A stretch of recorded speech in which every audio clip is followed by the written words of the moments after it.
নমস্কার বন্ধুরা, আজকে রেসিপি হচ্ছে ওলের গাছ বা ওলের ডাঁটি ভাজা। তো আমি ওলের ডাঁটিগুলি কেটে ধুয়ে নেব। তারপরে কড়াইতে তেল দিয়ে দেব, দিয়ে তার মধ্যে কালো জিরে ও শুকনো লঙ্কা ফোড়ন দেব।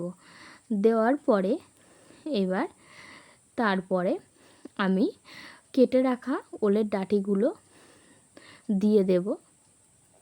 দিয়ে দেওয়ার পরে এবার একটু কষিয়ে নেব, একটু ভালো করে কষিয়ে নিতে নিতে তার মধ্যে এবার একটু নুন দিয়ে দেব। তারপরে এবার এর মধ্যে একটু কষিয়ে নেওয়ার পরে এবার এর মধ্যে একটু হলুদ দিয়ে দেব, হলুদ গুঁড়ো দিয়ে দেব। তারপরে এবার একটু কষিয়ে নেব। কষিয়ে নেওয়ার পরে এবার একটু আমি সামান্য পরিমাণে একটু জল দিয়ে দেব, যাতে ওলের ডাঁটিগুলো সিদ্ধ হয়ে যায়। সে জলটা আমি দেখাইনি দেওয়ার জন্য, তো দিয়ে জল দিয়ে একটু কিছু দিয়ে ঢাকা দিয়ে দেব, যাতে ওলের ডাঁটিগুলো সিদ্ধ হয়ে যায়।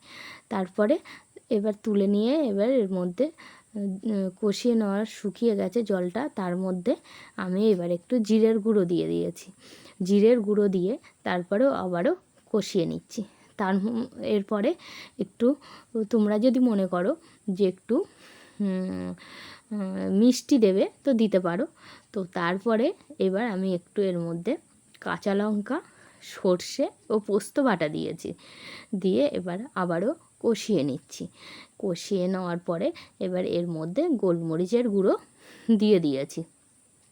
তারপরে গোলমরিচের গুঁড়ো দেওয়ার পরে এবারও দেখো ওলের ডাঁটিগুলো প্রায় সিদ্ধ মতো হয়ে গেছে, গলে গেছে।